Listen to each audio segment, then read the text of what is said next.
अध्याय 5 है ये, जब जनता बगावत करती है। ये 1857 और उसके बाद की बात है।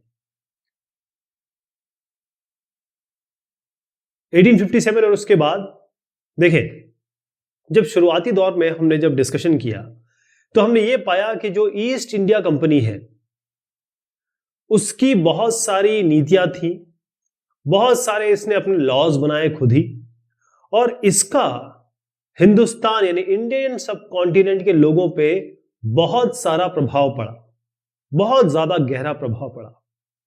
चाहे वो आप राजा ले लें, चाहे रानियां ले लें, चाहे आप किसान ले लें, चाहे आप बड़े बड़े जमींदार ले लें या छोटे जमींदार ले लें, चाहे आप ट्राइबल्स ले लें जिन्हें हम ट्राइबल ग्रुप या आदिवासी कहते हैं, चाहे आप सिपाही ले लें, चाहे वो उनके सिपाही हो ईस्ट इंडिया कंपनी के या कहीं और के सिपाही हो, तो हर आदमी पे, हर एक तबके पर बहुत अलग अलग तरीके से इफेक्ट हुआ, असर पड़ा यहां पे। अब देखें, जब कोई भी आप लॉ बनाए, रूल रेगुलेशन बनाए या कोई नीतियां बनाए और ये किसी के हित में ना हो या फिर इन सब के जनता के हित में ना हो, या फिर आप ऐसी नीति बनाए जिससे जनता की भावनाओं को ठेस पहुंच जाती है, उनके रिलीजियस फेथ को, उनकी धार्मिक सोच को या उनकी जिंदगी जीने के तौर तरीकों पे अगर कहीं आक्षेप होता है या असर डालता है तो लोग विद्रोह करते हैं, लोग बगावत करते हैं, लोग रिवोल्ट करते हैं, और इसी के बारे में हम चर्चा करने वाले हैं। यहां पर एक चित्र देख रहे हैं आप, ये है सिपाही और किसान, ये आपका विद्रोह कर रहे हैं। और खास तौर पे जो मैं जगह आपको दिखाऊंगा वो जगह है उत्तर भारत की, बहुत सारी जगह ये 1857 में विद्रोह फैला। ईस्ट इंडिया कंपनी, अंग्रेज 100 साल तक इंडियन सब कॉन्टिनेंट में थे और उसके बाद 1857 में पहली बार ऐसा हुआ। आपको जानने से पहले यह जानना होगा 1857 के पीछे बैकग्राउंड में क्या था, क्या हुआ, क्या नहीं हुआ। यह जानिए कि असल में जो रिवोल्ट हुआ, बगावत हुई, वो कहां कहां हुई। इसमें जो आप रेड ट्रायंगल देख रहे हैं ना, ये इसके मेन पॉइंट थे और इनकी चर्चा बार बार मैं करने वाला हूं। सबसे शुरुआत मैं मेरठ से करूंगा क्योंकि यहीं से सब चीजों की शुरुआत हुई थी। दिल्ली में बहादुर शाह जफर यानी कि आखिरी मुगल साम्राज्य के सम्राट दिल्ली। बरेली में क्या हुआ इसके बारे में बात करेंगे। फैजाबाद में भी एक साहब हुए, यहां पर भी रिवोल्ट का सेंटर था। लखनऊ, कानपुर और झांसी, यहां पर रानी लक्ष्मीबाई की मैं बात करूंगा। तो ये जो बेल्ट आप पूरा देख रहे हैं, इसके अलावा ये जो ट्रायंगल आप रेड की जगह ब्लैक ट्रायंगल देख रहे हैं, ये भी सेंटर थे, यानी कि ये मेन सेंटर थे, ये केंद्र बिंदु थे जो रिवोल्ट हुआ 1857 का। और फिर उसके जरिए जहां जहां लोग खड़े उठे, इस विद्रोह में शामिल हुए, वो सारी जगह यहां पर आपको मैं दिखाना चाहता हूं। यानी कि महू से लेकर आप चाहे आप लाहौर ले लें, मतलब इस रेंज में आप यहां देखिए, इस पूरे दीनापुर से लेकर जबलपुर, ये पूरा इलाका इस चपेट में था और बड़ा जबरदस्त बगावत हुई। तो सवाल उठता है ये बगावत हुई क्यों, और इतने सारे लोग अगर एक साथ बगावत कर रहे हैं तो आपको जरूर सोचना पड़ेगा कि कुछ ना कुछ ऐसी चीजें सालों से चली आ रही होगी। सबसे पहली चीज है नवाबों की छिनती सत्ता। इसका मतलब यह है कि जो नवाब हुए, बड़े लोग उस जमाने में, बताता हूं किसकी बात हो रही है, इसमें राजा को भी इंक्लूड करेंगे हम। उनकी सत्ता, उनकी पावर, उनकी जमीन, उनकी जायदाद, उनका टेरिटरी, उनकी बाउंड्री, ये सब छिन रही थी। और मैं आपको ले जाना चाहता हूं 18वीं शताब्दी के मध्य में। तो 18वीं शताब्दी के मध्य का मतलब हुआ 1750 करीब, और मैं आपको बता रहा हूं 1857 में विद्रोह हुआ है। तकरीबन 100 साल पहले की बात हो गई। तब से जो भी राजा थे और नवाब थे, उन सब की, राजा कहें या नवाब कहें, यानी जो भी पावरफुल लोग थे जो एक टेरिटरी पे काबिज थे, उन सब की ताकत छिनने लगी थी। पहली चीज तो इनके पास जो सत्ता थी, जो पहले ये इनके बाप दादा एंजॉय किया करते थे, या इनका जो सम्मान था, इज्जत थी, वो भी खत्म हो गया। अभी हम बहादुर शाह जफर के बारे में बात करेंगे। अब देखेंगे इस बेचारे का क्या हाल हुआ। कहां बाबर, कहाँ अकबर और कहाँ ये आखिरी मुगल सम्राट बहादुर शाह जफर, इनकी इतनी बुरी हालत थी कि पूछे मत। अच्छा, एक और चीज, क्यों ये सत्ता सम्मान खत्म हो रहे थे? क्योंकि जो भी टेरिटरी थी, या तो ये अंग्रेज ब्रिटिश रूल को मान लेते थे या ब्रिटिश इनके ऊपर कब्जा कर लेते थे, चाहे वो आर्थिक कब्जा हो चाहे वो राजनीतिक कब्जा हो। तो यहां पर एक साहब को ये तैनात कर देते थे, जिसको हमने डिस्कशन किया था, इनको रेजिडेंट कहा जाता था। रेजिडेंट का शाब्दिक अर्थ ही होता है रहने वाला, यानी कि ये जो हम नवाब और राजा कह रहे हैं, उनके ही दरबार में ये आदमी बैठा करता था। ठीक, कई जगह ऐसा हुआ, देखिए जब यहां पर एक रेजिडेंट आ गया तो जो शासक है उसकी सत्ता तो चली गई, क्योंकि रेजिडेंट का मतलब ये था कि जो ईस्ट इंडिया कंपनी है वो अपने रेजिडेंट्स के जरिए इन पे राज कर रही है, या इनके फैसलों पर सारा हक, या कहें सारे फैसलों पर जो इम्पैक्ट है वो ईस्ट इंडिया कंपनी का है। दूसरा यह है कि इनकी जो स्वतंत्रता थी, जो एक राजा, किसी एक टेरिटरी का राजा जो कर सकता था, वो तो करने की इनको वो मिली नहीं, छुट्टी नहीं मिल रही थी। दूसरा, इनका एक सब्सिडियरी अलायंस मैंने आपको बताया था, सब्सिडियरी अलायंस जो था, इसमें यह था कि एक बार कोई एक टेरिटरी अगर ईस्ट इंडिया कंपनी के अंडर में आ गई या इनसे हार गई या इनका आधिपत्य इन्होंने मान लिया, तो इनको सेना रखने का कोई अधिकार तो था नहीं। तो अब जब सेना ही नहीं है आपके पास, तो आपकी पावर क्या? जब आपके पास पावर नहीं है, जब आपके पास एक सेना नहीं है, तो आपका सत्ता हो या सम्मान हो, दोनों जाएगा। ठीक, और जो राजस्व वसूली था, अगर आप देखिए एक इलाके में जब राजा एक महल में रहता है तो हम शानो शौकत से रहता हुआ मानते हैं उसको, लेकिन ये शानो शौकत कहां से आती है? वो आती है इस जगह के राजस्व से। जैसे आज देखिए, हम कहते हैं कि सरकार के पास बहुत पैसा है। सरकार के पास पैसा कहां से आता है? जो हम टैक्स देते हैं, तरह तरह के जो टैक्स वो वसूल करती है, चाहे इनडायरेक्ट टैक्स हो या डायरेक्ट टैक्स हो, है ना। अब इसमें क्या हुआ कि बहुत सारे ऐसे स्थानीय शासक हुए, उन्होंने कहा, क्योंकि इनके इंटरेस्ट पे बात आ रही थी।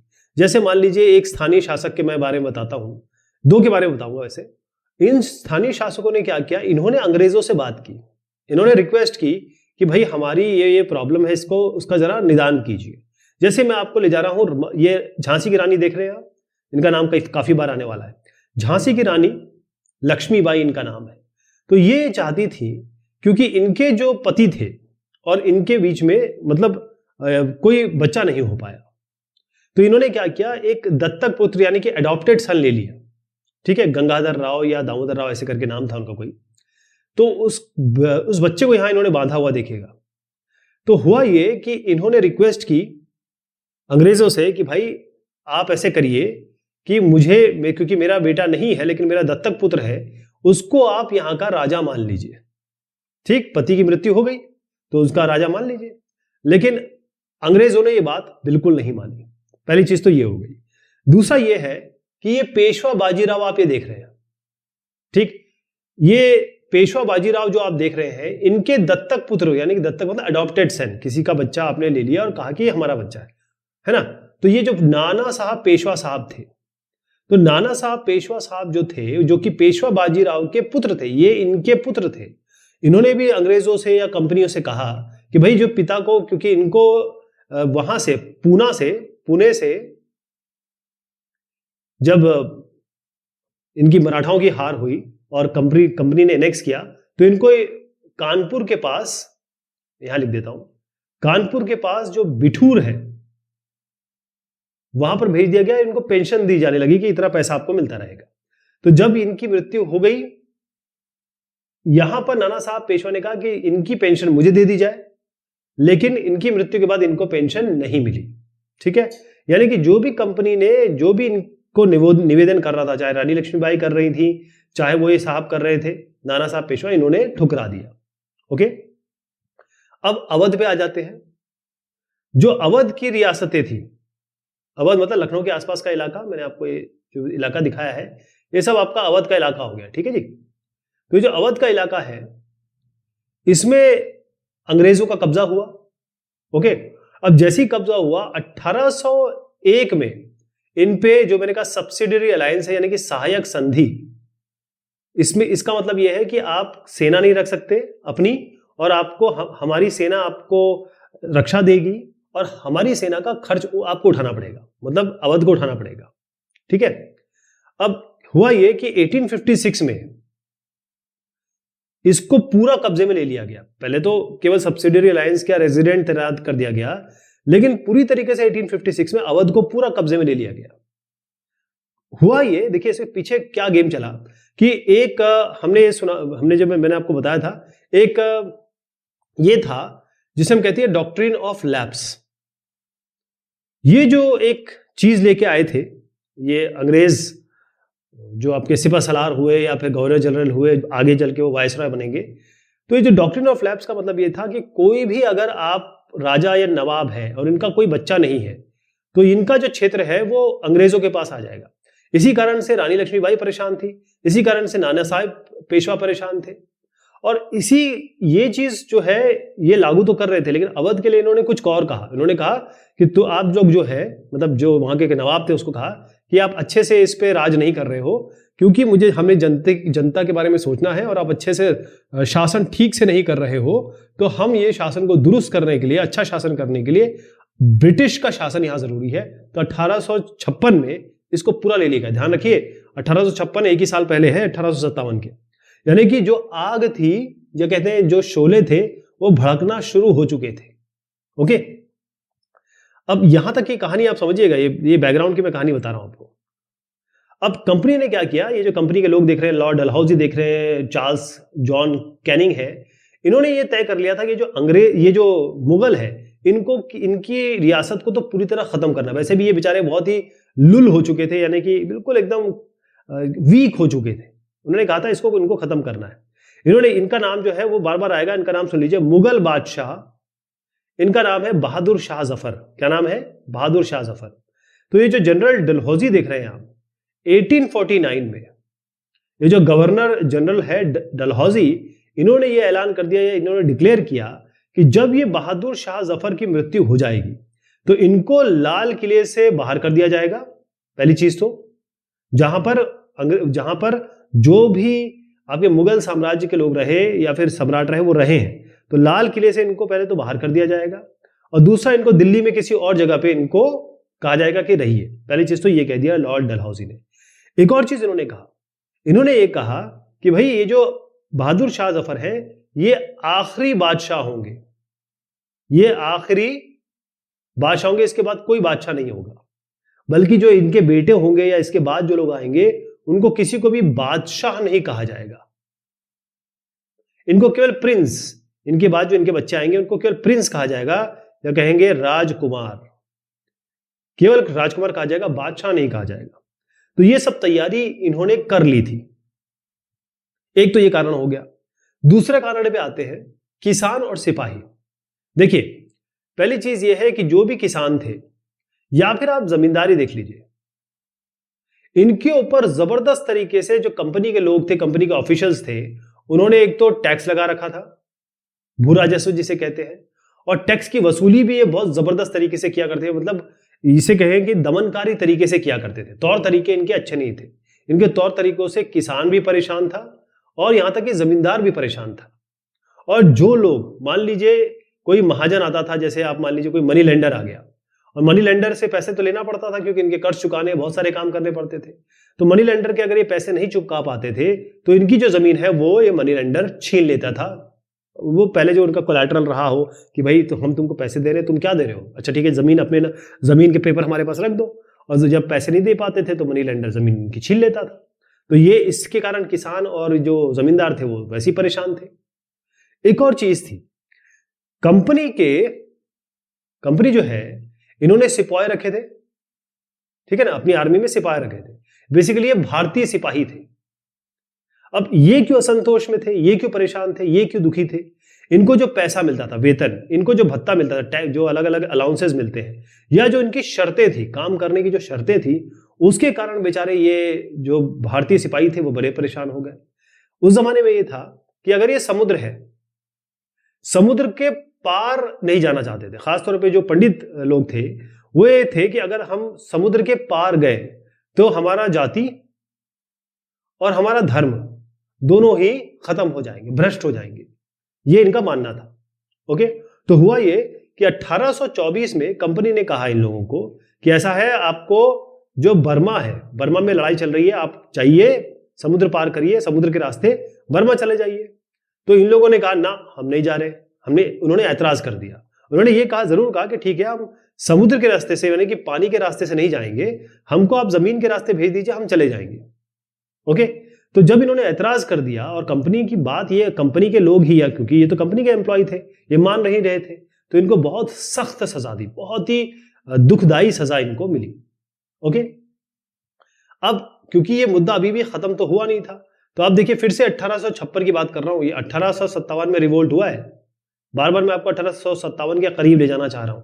1856 में इन्होंने एक नया कानून बना दिया, और नया कानून क्या कहता है कि जो भी सिपाही, जो भी आदमी हम भर्ती करेंगे, उसको अगर हमने इसको अपने रिक्रूट किया, तो अगर कोई भी जरूरत पड़ने पर इसको समुद्र पार जाना ही पड़ेगा। जब भी इनको कहा जाएगा, जब भी अगर आपको हमने रिक्रूट किया है, तो अगर हम कहेंगे यहां जाओ, समुद्र के पार जाओ, तो आपको जाना ही पड़ेगा। ओके, एक और बात इसमें थी, हम कहते हैं ना जय जवान जय किसान, तो जो भी किसान थे, आपको याद है जो किसान है उन्हीं को तो रिक्रूट किया था। अवध और बनारस में ये शुरू हुआ था, और अवध और बनारस की बात ही इन्होंने, अंग्रेजों ने अपनाई थी कि जो भी वहां पीजेंट है या फार्मर है, उन्हीं को भर्ती कर लो। तो अल्टीमेटली ये किसान ही तो थे। तो जो सिपाही थे, या तो वो किसान थे या किसान परिवार से आते थे। तो जब इन्होंने किसानों का हाल देखा सिपाही ने, और सिपाही खुद ही परेशान थे, तो हुआ ये कि सिपाही और किसान, इनकी प्रॉब्लम ये समझ सकते थे, इनकी प्रॉब्लम ये समझ सकते थे। तो किसानों का जो गुस्सा था वो जल्द ही सिपाहियों में आ गया, क्योंकि सिपाही का बाप, सिपाही का भाई, सिपाही का जो भी रिश्तेदार है, वो सब किसान हो रहे हैं, और किसानों की दुर्दशा तो मैंने आपको बताई दी। तो किसान और सिपाही में ये दिक्कतें थी, या उनके दिल में ये रोष पैदा हो रहा था।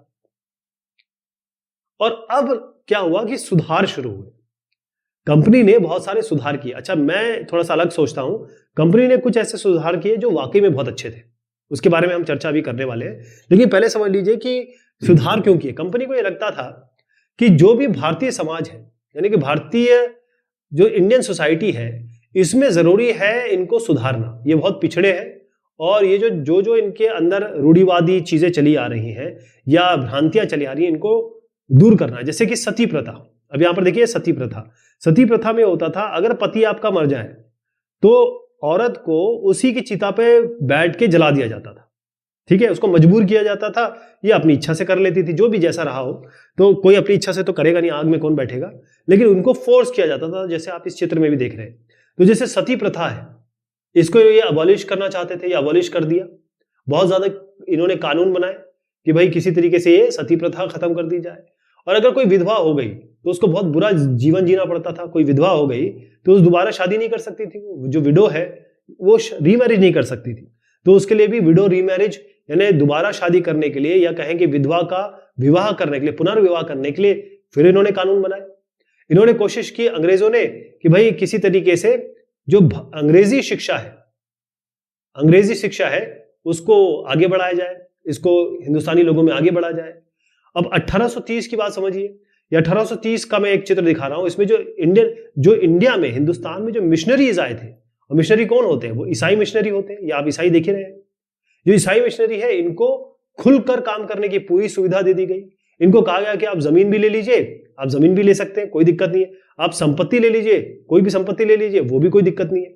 तो एक तरीके से ये कहा गया कि 1850, फिर से मैं 1857 पे ले जा रहा हूं आपको, एक ऐसा कानून बना दिया गया जिससे अगर हिंदुस्तान का कोई आदमी या इंडियन सब कॉन्टिनेंट का कोई आदमी ईसाई धर्म अपनाना चाहता है तो उसके लिए सारी चीजें आसान कर दी गई। पहली चीज तो यह कि उसको पुरखों की जो भी जमीन जायदाद है वो सब वो ले सकता है, रख सकता है, यानी अधिकार रख सकता है, जमीन का अधिकार उसको मिल गया। यानी कि अगर वो ईसाई बन जाएगा तो उसकी सारे अधिकार इंटैक्ट रहेंगे, वो खत्म नहीं होंगे। अब जो भारतीय थे, ये जो भारतीय देख रहे हैं, इनको ये यकीन हो गया, उनको ये समझ में आया कि यार ये जो अंग्रेज है ना, ये तो हमारे जो भारतीय समाज के कायदे कानून हैं उनको तोड़ना चाह रहे हैं। यानी हमारा जो धर्म है, हमारे जो रीति रिवाज है, हमारी जो जीवन शैली है, इन सब को ये अंग्रेज तोड़ना चाह रहे हैं, खत्म करना चाह रहे हैं। ओके, तो ये एक और चीज थी भाई, जब आपने सुधार किया तो लोग आपके अगेंस्ट खड़े हो जाएंगे। लेकिन कुछ ऐसे लोग थे, जैसे राजा राम मोहन राय वगैरह का मैं आगे नाम लूंगा, जो ये सती प्रथा वगैरह खत्म कराने में सबसे आगे रहे इनके बारे में आगे बात होगी।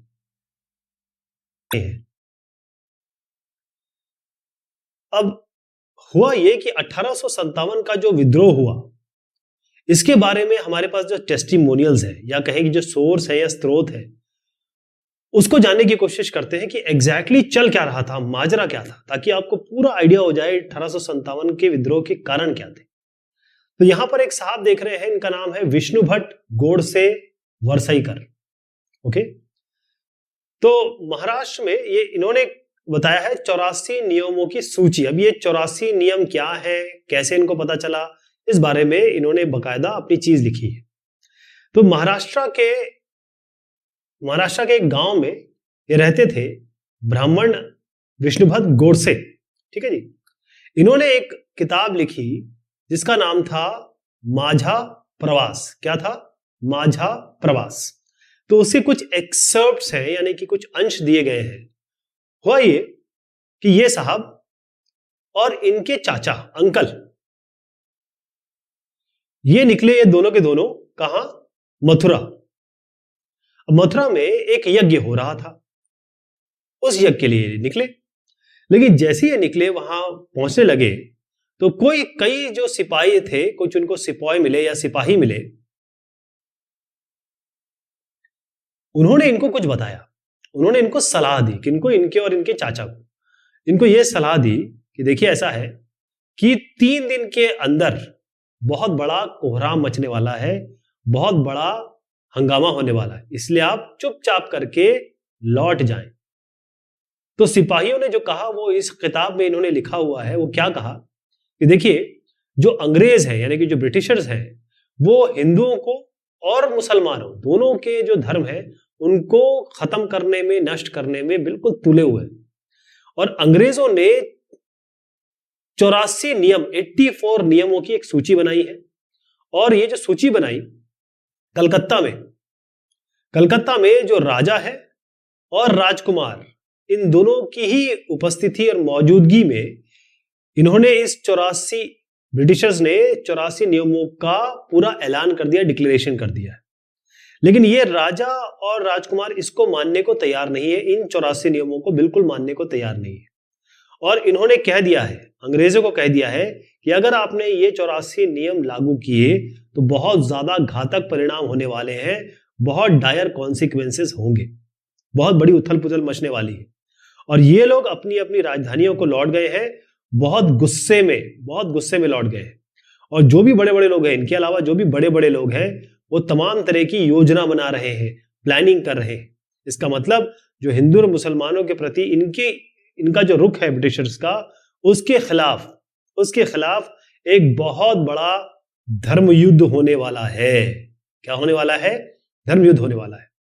तो जो मेरठ छावनी है, इसके बारे में भी हम बहुत बात करने वाले हैं। मेरठ कंटोनमेंट जो है, मेरठ छावनी, वहां से एक गुप्त योजना, बहुत ही सीक्रेट योजना तैयार की गई है और इसको जितनी भी अलग अलग छावनियां हैं उसमें प्रसारित कर दिया गया है, यानी भेज दिया गया है। तो ये सिपाही ने इनको बताया और उन्होंने अपने किताब में लिखी है, और जिससे हमें पता चलता है कि क्या सोर्स है। यहाँ पर जो सिपाही है और जो उत्तर भारत में खासतौर पर सिपाही, ये बाजारों में कुछ बात कर रहे थे, इसमें कई चीज सही थी, कई चीजें अफवाह थी। अब क्योंकि हम हिस्ट्री पढ़ रहे हैं और हिस्ट्री बगैर किसी स्रोत के, बगैर किसी सोर्स के हम नहीं बता सकते। ये कोई कहानी नहीं है, ये सब जो चीज हम देख रहे हैं, समझ रहे हैं, वो सब हुआ है। तो यहां पर एक किताब है, बकायदा ये बुक है साहब, है ना, ये जो बुक आप देख रहे हैं, फ्रॉम सिपाही टू सूबेदार, सिपाही से सूबेदार। अब इनको ये जो किताब दिख रही है आपको, ये लिखा किसने है और इसको प्रिंट किसने किया है, पब्लिश किसने किया है? तो इसमें एक साहब का नाम है सूबेदार सीताराम। क्या नाम आया है? सीतेराम। इन्होंने इसको लिखा है, लेकिन इन्होंने अवधी में लिखा था। उसके बाद इसको अंग्रेजी में लिख के पब्लिश कराया किसने, ये भी हम जानेंगे। तो इस किताब में जो चीजें दी गई है वो बड़ी इंपॉर्टेंट है, बहुत ज्यादा इंपॉर्टेंट है, क्योंकि ये आपके 1857 की शुरुआत, जैसे कहते हैं ना कि भूस का ढेरा है, एक चिंगारी लगने की देर है। तो ये जो चिंगारी है वही यहां पर बताई गई है कि चिंगारी कैसे लगी। तो जो सूबेदार साहब है, ये जो सूबेदार दिखाए गए हैं, इनका नाम है सीताराम पांडे। क्या नाम है? सीताराम पांडे। ठीक, इन्होंने जो अपने संस्मरण संस्मरण लिखे हैं जब ये नौकरी कर रहे थे, मैं बताता हूं कि 1812 इसमें ये बंगाल की जो नेटिव आर्मी है, बंगाल की जो आर्मी है, मतलब ब्रिटिशर्स की जो आर्मी है, उस पे इनको सिपाही की तरह भर्ती किया गया था, इसलिए फ्रॉम सिपाही से सूबेदार लिखा गया है। तो सिपाही बने थे ये। फिर 48 साल तक सीताराम पांडे साहब ने नौकरी की और उसके बाद 1860 में ये रिटायर हो गए, यानी कि सेवानिवृत्त हो गए।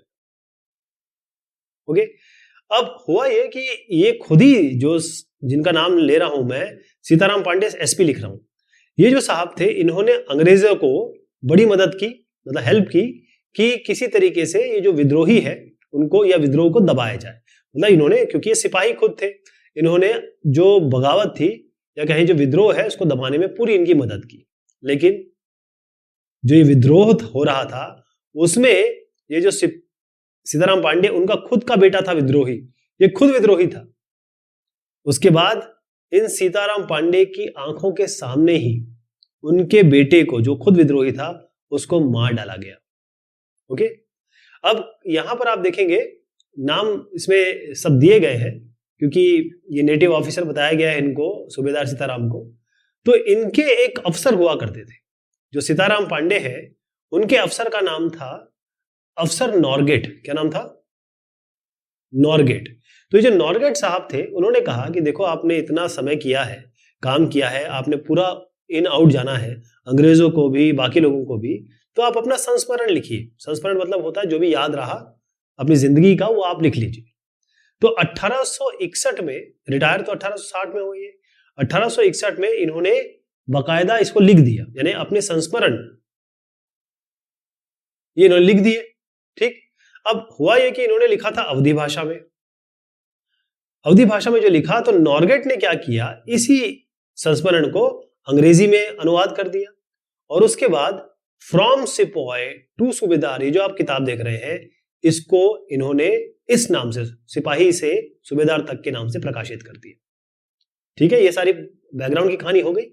अब असली बात यहां पर आती है कि जो सीताराम पांडे ने जो चीज लिखी है संस्मरण, उसमें बड़ी इंपॉर्टेंट चीज इन्होंने लिखी है, और वो जो लिखी है वो ही बहुत बड़ा एक, मैंने कहा ना, चिंगारी का काम इन्होंने बताया कि चिंगारी लगी कहां से, वो हम जानने की कोशिश करते हैं। देखिए, ये कहानी की तरह सुनिएगा, थोड़ा याद रहेगा आपको। सबसे पहली बात यह है कि जो अवध के जो भी सिपाही थे, उनके अंदर एक बहुत बड़ा अविश्वास आ गया था अंग्रेजों के खिलाफ। और वो मैं कह रहा हूं अवध के सिपाहियों की बात कर रहा हूं, लोगों की नहीं। अवध में जो ब्रिटिशर के सिपाही थे, उनके खिलाफ उनको बहुत बड़ा अविश्वास था अंग्रेजों के खिलाफ, और वो सरकार के खिलाफ साजिशें करने में लगे थे, बहुत सारी साजिश करने में लगे थे। ओके, तो हुआ ये कि जो अवध के नवाब हुए, ये हो गए, और दिल्ली के जो बादशाह है, मतलब जो जमाने में बादशाह हुए, उन्होंने क्या किया, अपने अपने लोगों को भेजा। और कहां भेजा? पूरे देश भर में भेजा, और जानने की कोशिश की कि अलग अलग जगह पे जो सिपाही है, जो अंग्रेज सिपाही है, उनकी नब्ज जानो, वो क्या सोच रहे हैं। और इन्हीं सिपाहियों ने, ये लोग जो गए, इन्होंने हर एक जगह जा जाके इनको हवा भी दी, क्योंकि अविश्वास तो आ ही गया था। और जैसे मैंने बताया कि बहुत ज्यादा अविश्वास आ गया था, तो हर जगह सिपाहियों में इन्होंने एक तरीके से आग में घी डालने का काम किया, ऐसा सूबेदार साहब कहते हैं। ओके, क्योंकि ये लोग जा जाके कहते थे इनको कि देखो ऐसा है कि अंग्रेजों ने, ब्रिटिशर्स ने जो बादशाह है उनको धोखा दिया है। ओके, पहली चीज तो ये बताते थे। दूसरा ये कहते थे कि भाई हम ये जो बादशाह हैं इनको दोबारा गद्दी पे बिठाएंगे, अंग्रेजों को हटाएंगे और दोबारा बादशाह को गद्दी पे बिठाएंगे, और हम सब मिलकर ऐसा काम करेंगे तो काम बनेगा। कौन लोग कर रहे हैं? जो अवध और दिल्ली के जो नुमाइंदे गए थे हर एक कंटोनमेंट में, वहां पर ये इनको भड़का रहे थे, ऐसा सीताराम कहते हैं। भड़काना तो नहीं हुआ, वो तो सच्चाई बता रहे होंगे, लेकिन खैर एनीवेज। अब हुआ ये कि इसी समय की बात है, ये है चिंगारी। देखिए इसी समय क्या हुआ, एक राइफल, इसको बहुत ध्यान से देखिएगा आप, ये राइफल है, एक है ना। तो इसी समय ये हुआ कि एक राइफल आई और सबको कहा गया कि भाई इसकी आप वो करिए, यानी इसको सीखिए कैसा इसको चलाना है। तो इसका इस्तेमाल का तरीका जानने के लिए अलग अलग जगह पे इसको भेज दिया गया, इस राइफल को। लेकिन खबर ये फैल गई कि जो राइफल है, इसके जो कारतूस है, ये जो कारतूस है इसको मुंह से खोलना पड़ता था। ये जो कारतूस है इसमें गाय और सुअर की चर्बी है। अब आप देखिए, ये जो कारतूस है, ठीक, इसको मुंह से इन्होंने खोला इस तरीके से, और फिर इसमें जो बारूद है वो इसके अंदर भर दिया, इसको दबाया और फिर यहां से फायर किया। तो बेसिकली इस कार्ट्रिज, जो हम कारतूस करें कार्ट्रिज, पहले बुलेट नहीं थी, पहले कारतूस टाइप हुआ करता था। इसको यहां से मुंह से ये खोल रहे हैं। ये जो मुंह से खोल रहे हैं, यहीं पे एक खबर फैल गई, पता नहीं अफवाह थी या सच्चाई थी, लेकिन खबर ये थी कि इसमें गाय और सुअर, गाय किसके लिए बहुत पाक और रिस्पेक्टेड होती है, हिंदुओं के लिए। सुअर जो होता है मुसलमानों के लिए सबसे नफरत का बायस है। नफरत इससे सुअर को लोग पसंद नहीं करते, मुसलमान लोग, और गाय को हिंदू बहुत पसंद करते हैं, माँ है उनकी। तो इनकी चर्बी से बनाया गया, इसको बताया गया, तो दोनों ही आहत हो गए, हो ना। तो उसके बाद यह हुआ, अवध पर जो है ब्रिटिशर्स ने कब्जा भी कर लिया था। आपको याद है कि किस तरीके से नवाब को हटा दिया गया था, ये कह के कि आप यहाँ पर अच्छे से राज नहीं कर रहे हैं, डॉक्ट्रिन ऑफ लैप्स भी नहीं लगाया, और बस ये कह के हटा दिया कि आप अच्छे से ठीक से गवर्नेंस नहीं कर रहे, हटा दिया इनको। तो अवध के लोग बहुत ज्यादा नाराज थे, और बहुत सारे स्वार्थी लोग, ये वो आदमी कह रहा है जो अंग्रेजों के अंडर में काम करता था, इसलिए जो वो कह रहा है उस हिसाब से सोचिएगा कि इनका कहना है कि कुछ ऐसे स्वार्थी लोग थे, ऐसे कुछ लोग थे, उन्होंने ये कहानी कर दी कि ब्रिटिशर जो है सबको ईसाई बनाना चाहते हैं, और इस ईसाई बनाने के कारण ही ये कार्ट्रिज इन्होंने लाके दी है, ताकि मुसलमान और हिंदू दोनों के धर्म भ्रष्ट हो जाए। तो ये सारी बात फ्रॉम सिपाही टू सूबेदार में दर्ज है, तभी हमें पता चलता है। अब इसमें एक चित्र जरूर दिखाना चाहूंगा जिससे आपको थोड़ा सा और आइडिया लगेगा कि यहां पर देखिएगा, ये मेरठ का एक चित्र है। इसमें जो सिपाही है ये अंग्रेजों के सिपाही है, ये कहीं हिंदुस्तान या किसी और के नहीं है, किसी और राजा के नहीं है, ये अंग्रेजी सिपाही है, हिंदुस्तानी, जो यहां पर घर में घुस रहे हैं, घर में घुसते थे, अंग्रेजों को मारते थे और आग लगा देते थे घर में। ये इतना ज्यादा अविश्वास फैल गया था। और जब आप धर्म की बात करते हैं, क्योंकि जब गाय और सुअर की बात आ जाती है, गाय के नाम पे हिंदू पागल हो जाते हैं, सुअर के नाम पे मुसलमान पागल हो जाते हैं, तो अब हर धर्म की बात आ गई थी साहब, वही चिंगारी थी। तो आप देखिए जो सैनिक विद्रोह है वो किस तरीके से, यानी कि एक सैनिक विद्रोह जो अभी मैंने आपको चित्र दिखाया वहां से शुरू हुआ और ये जन विद्रोह बन गया। जन विद्रोह का मतलब हर एक आदमी इसमें शामिल हो गया। कैसे हुआ देखिए, पहली चीज ये होती है कि आप किसी को शत्रु मानते हैं, और जब आपको लगता है कि आपकी हालत के जिम्मेदार केवल कोई है, जैसे यहां पर ब्रिटिशर्स थे, तो जब एक विद्रोह करता है तो ये इसके साथ जुड़ जाता है, फिर ये इसके साथ जुड़ जाता है, तो इस तरीके से कड़ी बन गई, एक चेन बन गई, सब लोग खड़े हो गए। तो 1857 की जो स्थिति थी वो यह ऐसी थी। हुआ ये था कि जब ईस्ट इंडिया कंपनी हिंदुस्तान पे काबिज हो गई, 100 साल तक तो कुछ नहीं हुआ।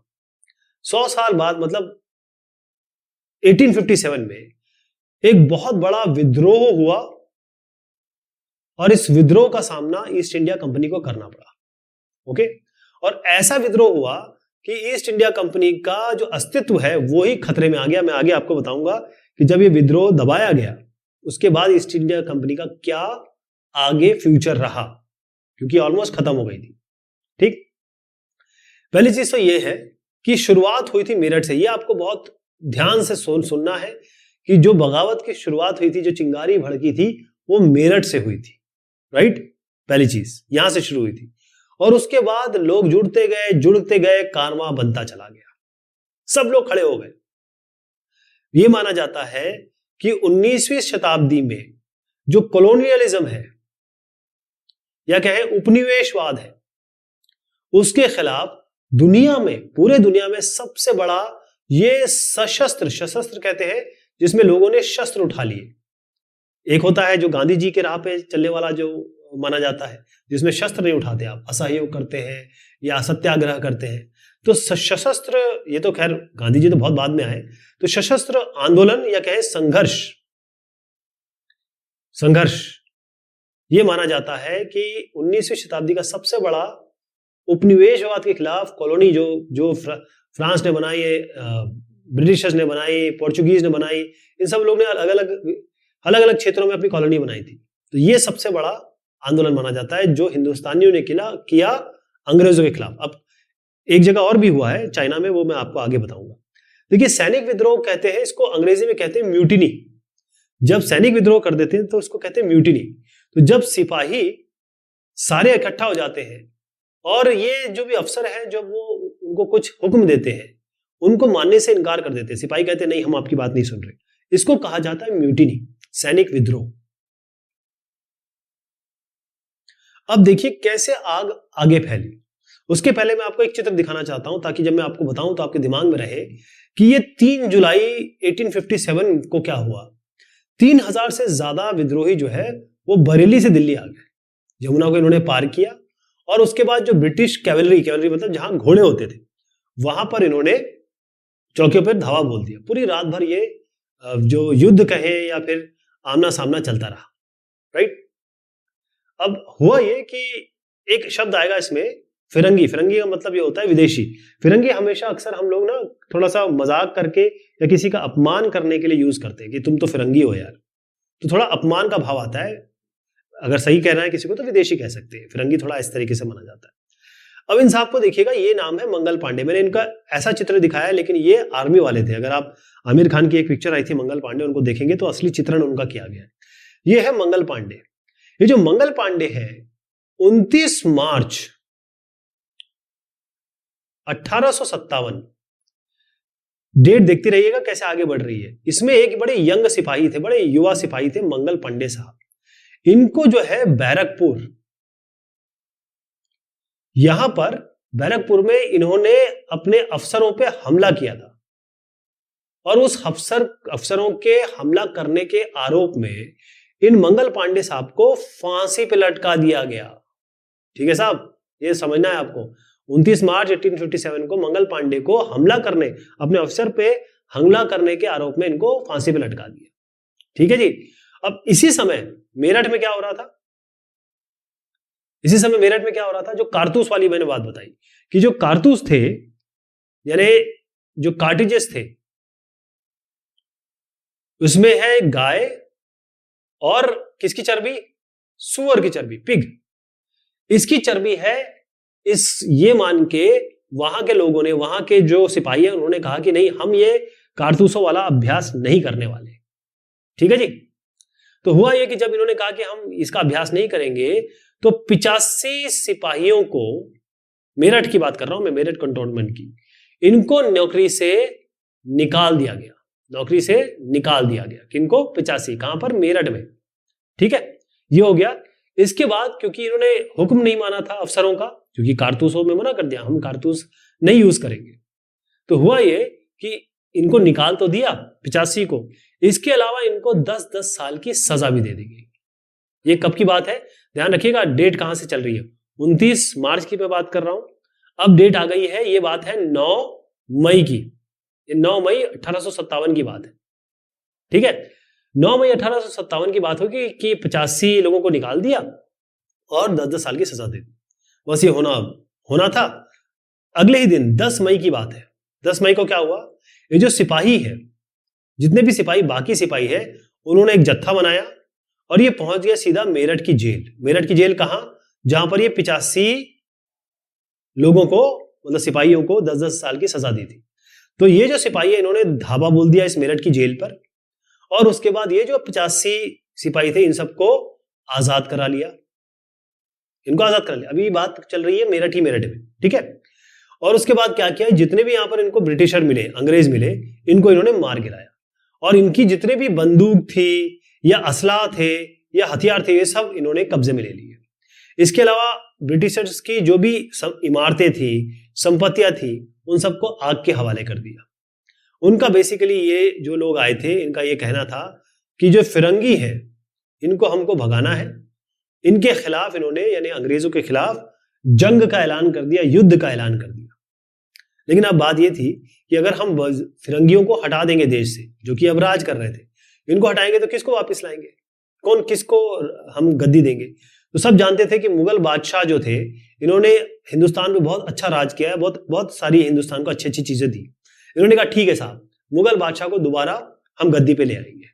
ठीक, तो उस जमाने में मुगल सम्राट थे, बहुत ध्यान से देखिएगा, बहादुर शाह जफर। कौन साहब थे? ये जो चित्र आप देख रहे हैं ये कौन है? बहादुर शाह जफर, ये थे। तो ये चाहते थे कि चलो फिरंगियों को हटाते हैं और विद्रोह करते हैं और इन सबको हटा के हम बहादुर शाह जफर को बना देते हैं। तो अब बात कहां की चल रही है? 10 मई की। तो इसी रात को, 10 मई की रात को ही ये सब जितने लोग थे ये घोड़ों पे सवार हुए और ये पहुंच गए दिल्ली।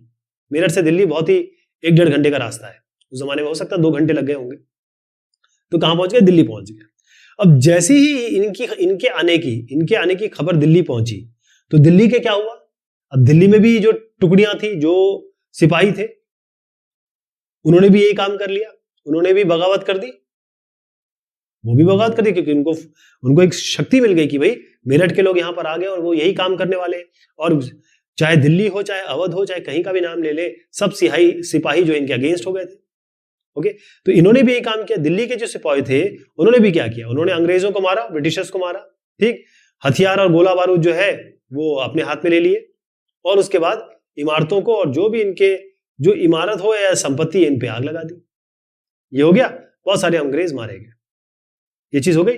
अब जितने भी सिपाही थे, चाहे दिल्ली के हो गए और मेरठ के हो गए, दोनों जो सिपाही थे ये कहां जमा हो गए?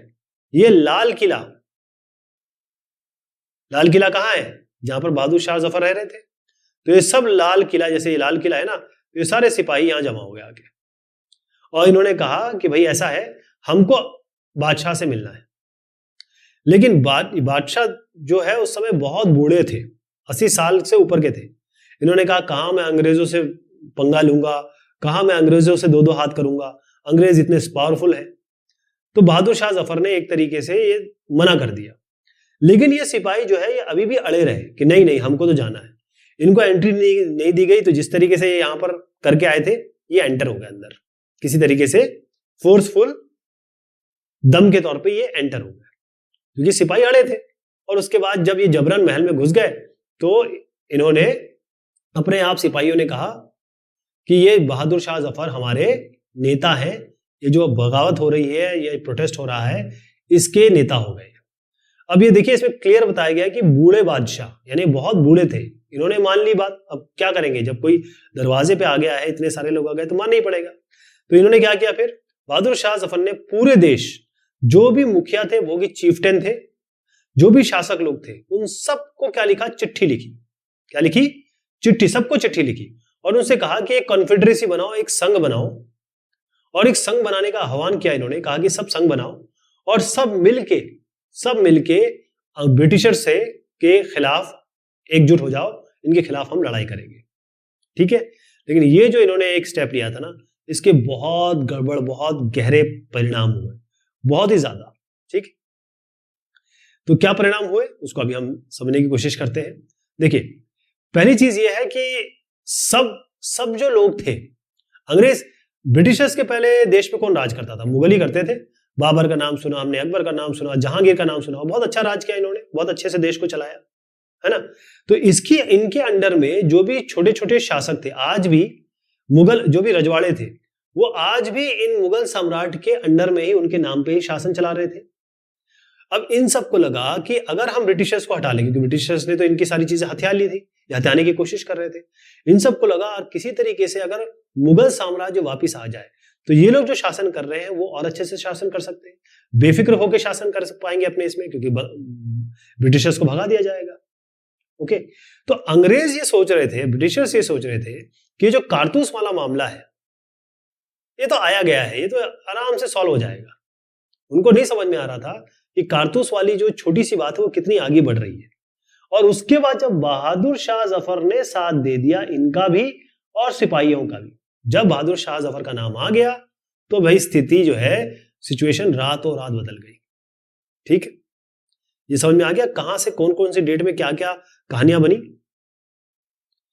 अब बगावत फैलने लगी है क्योंकि जब दिल्ली और मेरठ के, पहले मेरठ से दिल्ली आए जो सैनिक थे, सिपाही, और उसके बाद दिल्ली वाले भी इनके साथ जुड़ गए। और जब ये लोग मिल के गए बहादुर शाह जफर के पास और बहादुर शाह जफर ने हामी भर दी, तो जैसी ये खबर फैली, कुछ समय थोड़ा सा लगा, लेकिन एक के बाद एक जितनी भी रेजिमेंट थी, जितनी भी कंटोनमेंट थी, जितनी भी टुकड़ियां थी, यहां के जितने भी सिपाही थे, उन सब ने विद्रोह करना शुरू कर दिया। अब मैं आपको दिखाने जा रहा हूं दिल्ली और कानपुर और लखनऊ, ये जो थे ये मेन पॉइंट हो गए। तो यहां पर जितनी भी टुकड़ियां थी वो या तो लखनऊ पहुंच रही थी, या कानपुर पहुंच रही थी, या दिल्ली पहुंच रही थी। इसका मतलब ये है कि जो कस्बे हैं और गांव हैं, वहां के लोग भी इस तरफ जा रहे थे या फिर इस विद्रोह में शामिल हो रहे थे। चाहे वो स्थानीय नेता क्यों ना हो, चाहे वो जमींदार क्यों ना हो, क्या वो चीफटन यानी कि मुखिया क्यों ना हो, सब लोग इनके बीच एक संगठित होके मिलके एक जत्था बना के इस विद्रोह में शामिल हो रहे थे। अब इसको देखिएगा, अब ये मैं आप चित्र पहले हम डिस्कस कर चुके हैं, लेकिन एक और बार देखिए, मैं दिल्ली मेरठ की बात कर रहा हूं और यहां लखनऊ है, लेकिन बरेली भी एक इंपॉर्टेंट पॉइंट है, कानपुर तो खैर बताया, झांसी और फैजाबाद, ये सारा जो बेल्ट है, यहां पर ये विद्रोह के लोग विद्रोह जो करना चाह रहे थे, या फिर ये जो विद्रोह की आग है ये फैलती जा रही थी। आपको मैंने बताया था कि जो पेशवा बाजीराव है, उनके जो दत्तक पुत्र हैं यानी कि अडॉप्टेड सन है नाना साहेब पेशवा, इन्होंने ये है कानपुर। तो ये कानपुर के पास एक बिठूर जगह है, वहां पर इनको एक्चुअली पेंशन के लिए ये पेशवा बाजीराव को भेजा गया था। जब ये मराठाओं की हार हुई थी तो बिठूर इनको भेजा गया था, तो यहां पर रहते थे ये, ठीक। तो इन्होंने किया सेना को इकट्ठा, और जो ब्रिटिश यहां पर रहते थे यानी कि जो कानपुर में थे, उन सबको इन्होंने खदेड़ दिया, और इन्होंने खुद को कहा कि भाई अब मैं पेशवा हो गया हूं। इन्होंने अपने आप को खुद को पेशवा कौन होते थे? जो बड़े बड़े मिनिस्टर हुआ करते थे। अगर आप महाराष्ट्र का मतलब जब शिवाजी हुए और उसके बाद की डायनेस्टी देखें, तो उनके कोर्ट में, उनके दरबार में जो बड़े बड़े मंत्री होते थे वो पेशवा होते थे, जिसे हम प्राइम, एक तरीके से प्रिंसिपल मिनिस्टर कहते हैं। एक तो ये कह दिया इन्होंने, उसके बाद इन्होंने ये तक कह दिया कि मैं बहादुर शाह जफर का गवर्नर हूं, ये भी इन्होंने कहा। ओके, अब आपको याद होगा कि लखनऊ के जो नवाब थे जनाब वाजिद अली शाह, कौन साहब? वाजिद अली शाह, इनको हटा दिया गया था। तो जब इनको हटा दिया गया और ये विद्रोह फैला, तो इनके जो बेटे थे, ये वाजिद अली शाह है, और इनके जो बेटे हैं, इनका नाम है, यहां पर आप देखिएगा बिरजिस कद्र, में यही है इनके बेटे, इनका नाम है बिरजिस कद्र, लिख देता हूं। ये किसके बेटे हुए? जो लखनऊ के गद्दी से हटाए हुए नवाब है, नवाब वाजिद अली शाह, उनके बेटे। तो इन्होंने अपने आप को, या कहें कि यहां पर इनको घोषित कर दिया गया कि ये जो है साहब, ये हो गए नवाब। कौन हो गए? ये हो गए नवाब, राइट।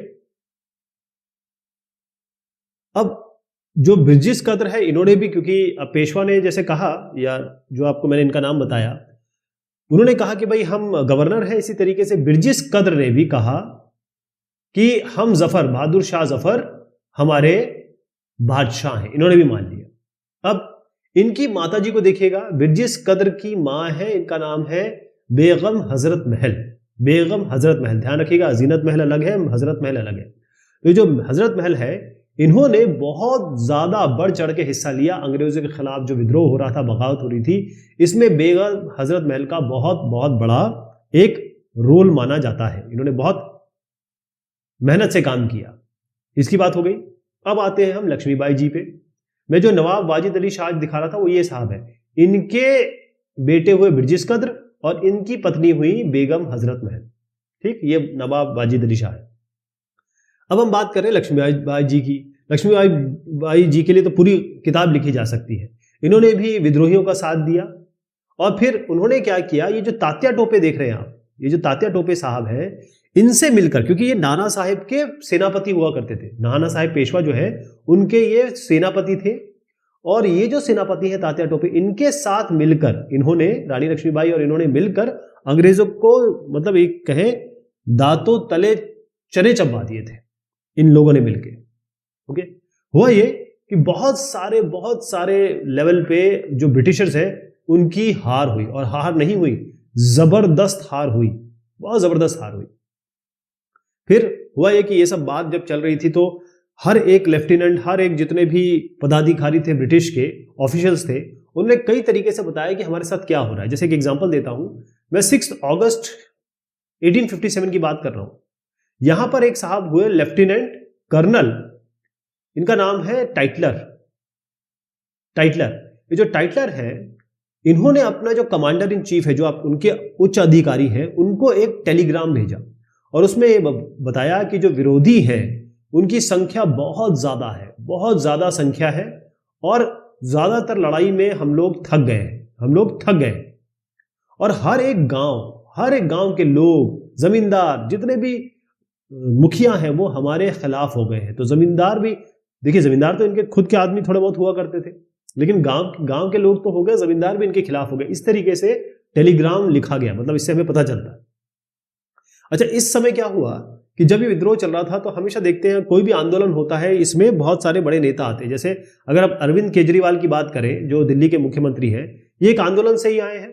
जो उप मुख्यमंत्री हैं वो भी आंदोलन से आए। तो आंदोलन में हमेशा महत्वपूर्ण नेता सामने आते हैं, अच्छे बोलने वाले, अच्छी तरीके से लीड करने वाले। तो एक एक करके मैं एग्जाम्पल देता हूं। सबसे पहले आप देखिएगा, मैं नाम ले रहा हूं इन साहब का।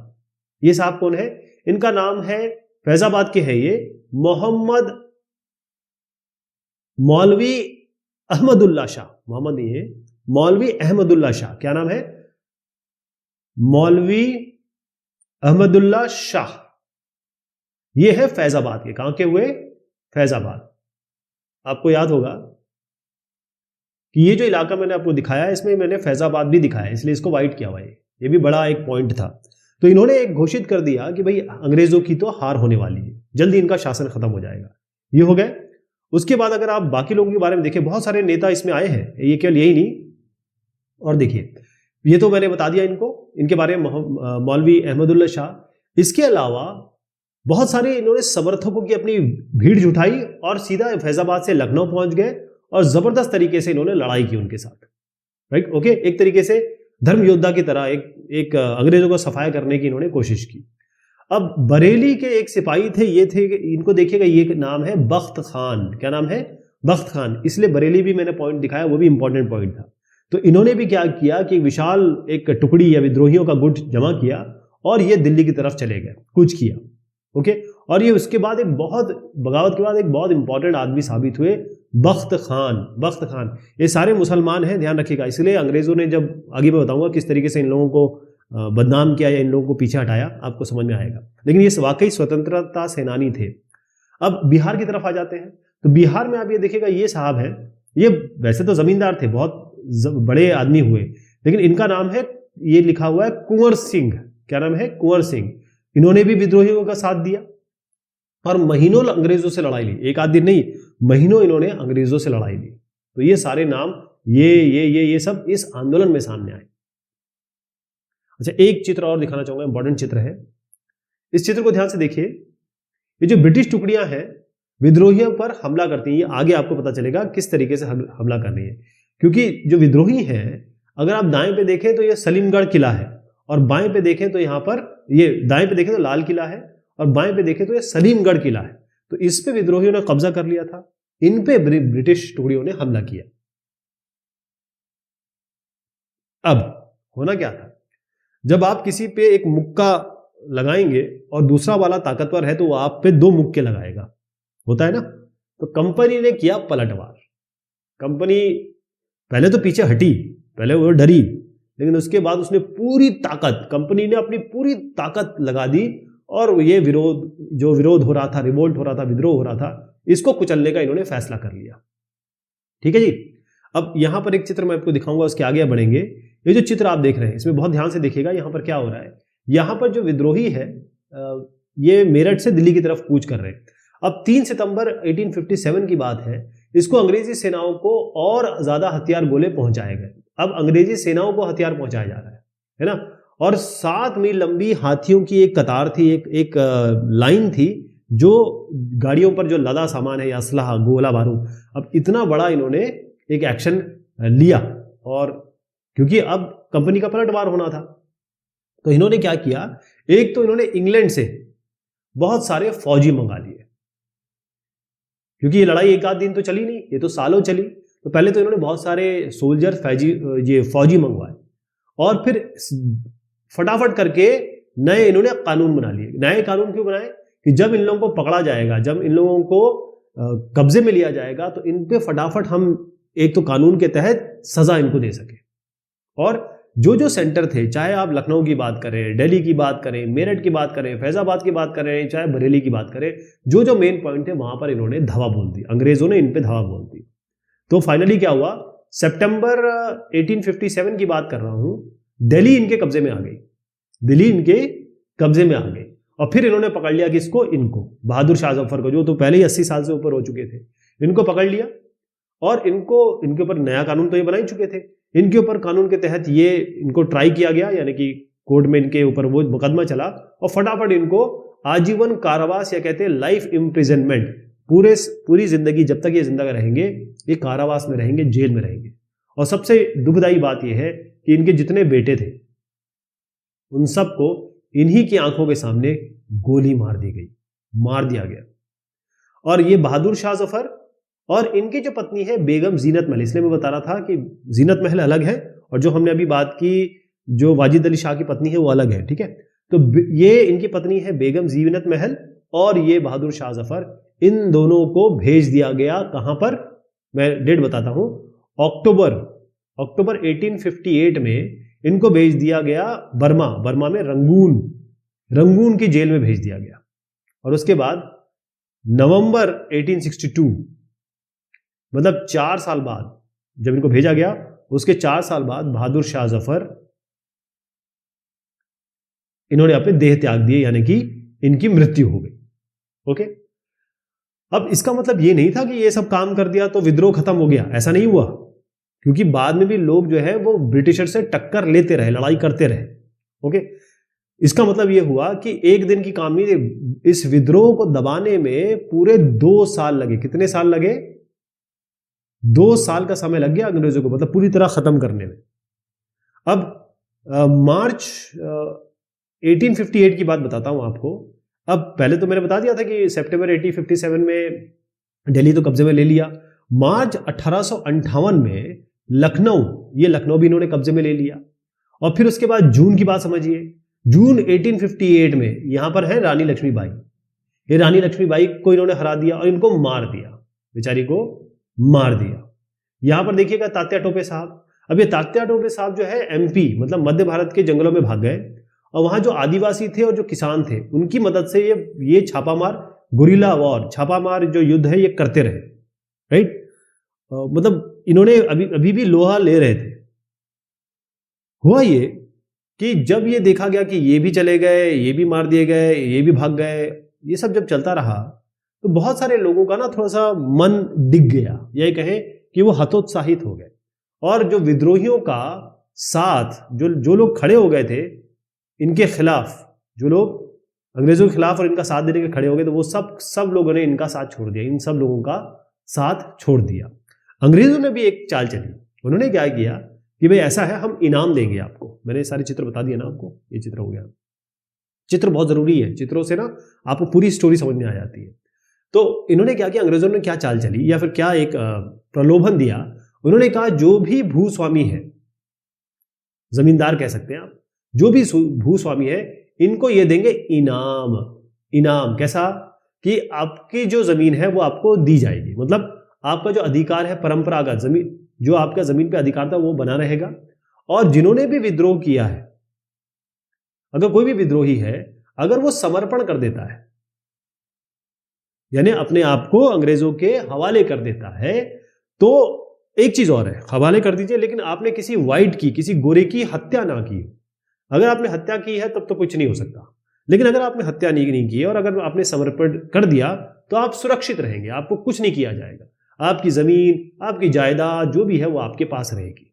लेकिन फिर भी बहुत सारे सिपाही, सैकड़ों विद्रोही, सैकड़ों नवाब, राजा, इन सब पे मुकदमे चला दिए गए और इनको मार दिया गया फांसी देके, सबको फांसी पे लटका दिया गया। ऐसा किया इन्होंने। अब जब विद्रोह हो गया, उसको दबा दिया गया, तो उसके बाद क्या हुआ, उससे पहले मैं आपको एक चित्र दिखा दूं। यहां पर आप देख रहे हैं कि जो अंग्रेज की टुकड़ियां हैं वो दिल्ली में घुसने के लिए जो कश्मीरी गेट है उसको बारूद से उड़ा रही है। ओके, और अगर आप दूसरी चीज देखें कि अंग्रेज की टुकड़ियां जो कानपुर के पास है वो विद्रोहियों को पकड़ लेती है। तो यहां पर भी चाहे आप किसी भी चित्र को देखें आपको समझ में आ जाएगा कि कैसे विद्रोह को दबाया गया, पूरी ताकत से दबाया गया। लेकिन जब विद्रोह हो गया उसके बाद क्या, 1859 तक, 1857 तक शुरू हुआ और 2 साल लग गए इनको इसको दबाने में। लेकिन जो पहले ये काम कर रहे थे, पहले जो इनकी नीतियां थी अंग्रेजों की, ब्रिटिश गवर्नमेंट की या ब्रिटिश जो भी थे, उस नीतियों के सहारे तो ये चला नहीं सकते थे अब, क्योंकि इतना बड़ा कांड हो चुका था।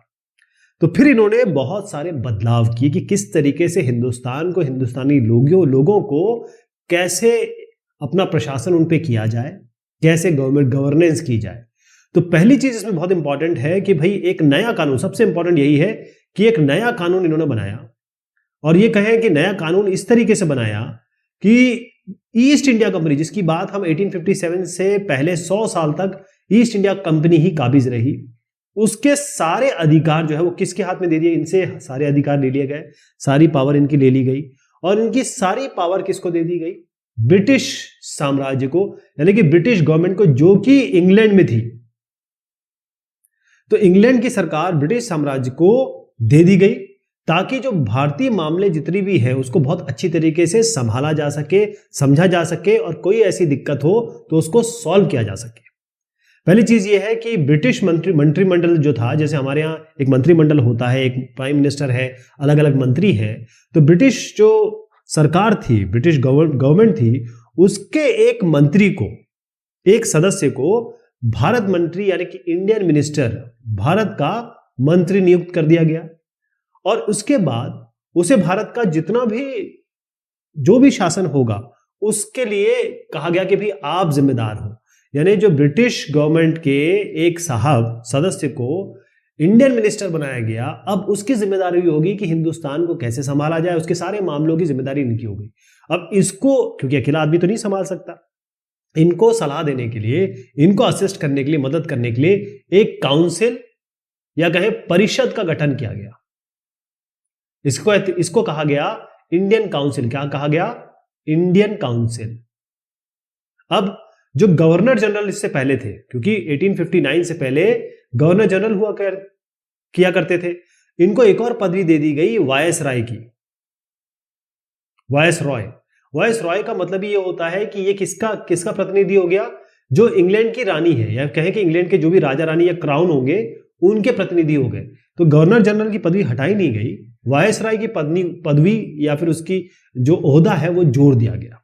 अब बेसिकली हुआ क्या इन सब में, जो ब्रिटिश गवर्नमेंट है उसने पूरी तरीके से सारी जिम्मेदारी, भारत के प्रशासन की पूरी जिम्मेदारी अपने हाथों में ले ली। पहली चीज तो ये हुई। दूसरी बात क्या हुई, दूसरी ये हुई कि भाई देश में जितने भी शासक थे उनको पूरा भरोसा दिया गया कि अब आपकी जमीन, आपका भूक्षेत्र, आपके पास जो भी है उस पर कब्जा नहीं किया जाएगा कभी भी। ओके, आप अपनी जो रियासत है वो अपने बेटों को दें, अपने किसी दत्तक पुत्र को दें, यानी कि एडॉप्टेड सन को दें, किसको भी दें, अब ये आपके ऊपर छूट है। बस आपको ये करना है कि जो ब्रिटेन की रानी है इसको अपनी रानी मान लीजिए, या राजा को राजा मान लीजिए, और बस ये मान लीजिए कि आप अपना एक शासन चला रहे हैं, लेकिन ब्रिटिशर्स के अंडर में चला रहे हैं, यूके के अंडर में चला रहे हैं। तीसरी चीज इन्होंने की कि क्योंकि जितने भी सिपाहीज थे या सिपाही थे आर्मी में, वो इंडियन सिपाहीज थे, भारतीय सिपाही थे, तो इन्होंने कहा भाई साहब ये कम करना पड़ेगा। तो इंडियन सिपाही, जो भारतीय सिपाही है, इनको एक तो कम किया गया, और जो यूरोपीय सिपाही है, यानी कि जो अंग्रेज हो गए और बाकी जो यूरोपियन सिपाही है, जो क्योंकि स्कॉटिश भी आते हैं ना इसमें, इनकी संख्या बढ़ाने की बात की गई। इसको बढ़ाया गया कि भाई कम से कम 1 से 1 अनुपात में 3 रहेगा। अगर ये सारे के सारे हिंदुस्तानी हो गए तो कभी भी विद्रोह कर देंगे। और एक और चीज देखा गया कि भाई जो अवध में सबसे ज्यादा हुआ था, बिहार में, मध्य भारत में और दक्षिण भारत में, यहाँ के जो लोग थे, इन जितने भी सिपाही यहाँ के थे, इनको कहा गया नहीं, इनकी सिपाही हम नहीं, ये सिपाही भर्ती नहीं करेंगे, बल्कि कुछ ऐसे सिपाही थे जो क्योंकि वो लोग अलग जगह के हैं, क्योंकि सेंट्रल भारत में जो मिड भारत है वहीं पर तो ये सब हुआ था 1857 का विद्रोह। तो गोरखा इसमें शामिल नहीं थे, सिख इसमें शामिल नहीं थे, पठान इसमें शामिल नहीं थे, और ये बड़ी जबरदस्त प्रजाति होती है, जबरदस्त लोग होते हैं। तो इन्होंने कहा कि इनको भर्ती किया जाए, गोरखा, सिख और पठान। तो आप देखते हैं गोरखा सिख रेजिमेंट है, पठान रेजिमेंट तो खैर नहीं है, इनके ज्यादा भर्ती किए जाएंगे। एक और चीज मैंने आपको बताई थी, चाहे आप मौलवी साहब का नाम ले लें, चाहे बख्त खान का नाम ले लें, जिन जिन का नाम आपने देखा वो सारे के सारे मुसलमान थे। तो इन मुसलमानों की जो 1859 के बाद जो भी मुसलमान थे, उनकी जमीन और उनकी जायदाद, उनकी संपत्ति, वो सब कब्जे में ले ली गई। इनको बड़े संदेह से देखा गया और शत्रुता की निगाह से देखा गया। तो मुसलमानों की हालत तब से जो खराब हुई है वो आज तक चली आ रही है। आप देखते हैं मुसलमानों की हालत बद से बदतर होती चली जा रही है, क्योंकि अंग्रेजों को ये लगता था कि ये जो मुसलमान थे यही बेसिक स्वतंत्रता सेनानी थे, इन्हीं ने सारा जो 1857 का दारोमदार रखा है। क्योंकि बहादुर शाह जफर भी आपके मुसलमान थे, है ना। इनके नेता या फिर इनके लीडरशिप में ये सब जो भी थे, मोस्टली जो आगे आए वो मुसलमान आए, और उन्होंने अंग्रेजों के खिलाफ बड़ी जबरदस्त लड़ाई लड़ी। तो इसलिए उनको हमेशा बहुत बुरा व्यवहार किया गया उनके साथ, ताकि ये कभी भी दोबारा खड़े ना हो सके। एक और चीज इन्होंने कही कि जितने भी धर्म, रीति रिवाज जितने भी हिंदुस्तान में हैं, इन सब का ये आप सम्मान करेंगे, सबको इज्जत देंगे, समान इज्जत देंगे, और चाहे कोई भी धर्म हो, चाहे कोई भी जाति हो, कोई भी प्रजाति हो। और दूसरा ये है, जो यहां पर हम ऑलरेडी डिस्कस कर चुके हैं, कि जितने भी भूस्वामी हैं, जितने भी जमींदार हैं, उन सबको उनकी जो जमीन है वो उनके पास इंटैक्ट रहे, उस स्थायित्व रहे, बेसिकली अधिकार जो उनके पास है जमीन का, उनके पास रहे। इसके लिए इन्होंने बहुत सारी पॉलिसीज बनाई। यानी कि 1857 के विद्रोह के बाद जब नई सरकार एक तरीके से आई, तो एक नया चरण शुरू हुआ। अब हिंदुस्तान में ऐसा नहीं है कि केवल हिंदुस्तान में ही लोग कॉलोनियलिज्म या फिर जो कॉलोनियां बनी थी उपनिवेशवाद के खिलाफ लड़ रहे थे। कई लोग ऐसे हैं, कई ऐसे क्षेत्र हैं जहां पर बहुत ज्यादा विद्रोह हुए, हर जगह विद्रोह हुए, ऐसी बात नहीं है। लेकिन हम अगर अपने पड़ोसी को देखें, चाइना, वहां पर क्या हुआ, यह है परम शांति के एक स्वर्गिक साम्राज्य की खातिर अब यहां पर एक विद्रोह शुरू हुआ कि हमको एक अच्छा साम्राज्य हो, ऐसा साम्राज्य जहां पर क्या क्या नहीं हो, अभी देखते हैं। हुआ यह कि 1857 में जब हमारे यहां विद्रोह हो रहा था, वहीं पर चीन, अगर हम चीन को इस तरीके से बनाएं, तो चीन का ये जो दक्षिणी भाग है, ठीक है, यहां इंडिया मान लीजिए, यहां पर ये जो दक्षिणी भाग है, यहां पर एक विद्रोह शुरू हुआ, बड़ा विद्रोह शुरू हुआ। ये विद्रोह शुरू हुआ 1850 में, खत्म हुआ 1860 के मध्य में शुरू हुआ। अब इसमें आप ये नाम देखेंगे, ये साहब जो है, इनका नाम है होंग जीहुआंग। क्या नाम है? होंग जीहुआंग। ये नेता थे, और इन नेता के साथ बहुत सारे लेबरर, मेहनतकश, गरीब लोग ये चाह रहे थे कि हमें एक साम्राज्य मिले जिसमें बस स्वर्ग हो, ऐसा परम शांति, जहां सुख का अनुभव हो। इसके लिए लड़ाई लड़ी, और इसी को कहा जाता है ताइपिंग रिबेलियन, इसको कहा जाता है ताइपिंग विद्रोह। क्या कहा जाता है? ताइपिंग विद्रोह। तो ये जो होंग जीहुआंग है, ये हो गए थे क्रिश्चियन, ये हो गए थे ईसाई, ठीक है साहब, ये ईसाई हो गए थे। और क्योंकि चाइना में या तो कन्फ्यूजनिज्म चल रहा था या बौद्ध धर्म के लिए, यही मेन धर्म थे, यही इनका प्रचार प्रसार हुआ, यही सब लोग मान रहे थे। तो वो ये मानते थे कि जो ईसाई धर्म है और ये जो कन्फ्यूशियसवाद है और बौद्ध धर्म है, ये जो चीनी धर्म के खिलाफ है, चीनी लोगों के खिलाफ है, या चीन के खिलाफ है ये। तो वो ऐसे साम्राज्य को बनाना चाहते थे साहब, जहां पर एक चीज तो ये है कि ईसाई धर्म को धर्म माना जाए, किसी के पास भी कोई प्राइवेट संपत्ति या निजी संपत्ति ना हो, सबकी कॉमन संपत्ति हो, कोई भी सामाजिक वर्ग, स्त्री पुरुष, इनके बीच में कोई भी भेदभाव ना हो, सब बराबर हो। अफीम, शराब, तंबाकू, जुआ, वेश्यावृत्ति, गुलामी, ये कुछ भी ना हो, ये सब पे पाबंदी लगा दी जाए, बड़ा बड़ा क्रॉस हो जाए। तो फिर ये जो उस जमाने में क्विंग साम्राज्य था, उसके बादशाह ने इनको दबाने की कोशिश की, और उसमें अंग्रेज और फ्रांसीसी सेनाओं ने बहुत बड़ा योगदान दिया, जो आप देख रहे हैं। अंग्रेज सेना ताइपिंग रेवोल्यूशन में होंग जीहुआंग के जो लोग थे उनके खिलाफ लड़ रही है। ये अलग अलग जगह अलग अलग कहानियां हुई है। चलिए साहब, ये बात हुई इस चैप्टर की। बहुत शुक्रिया, बहुत मेहरबानी आप सभी की।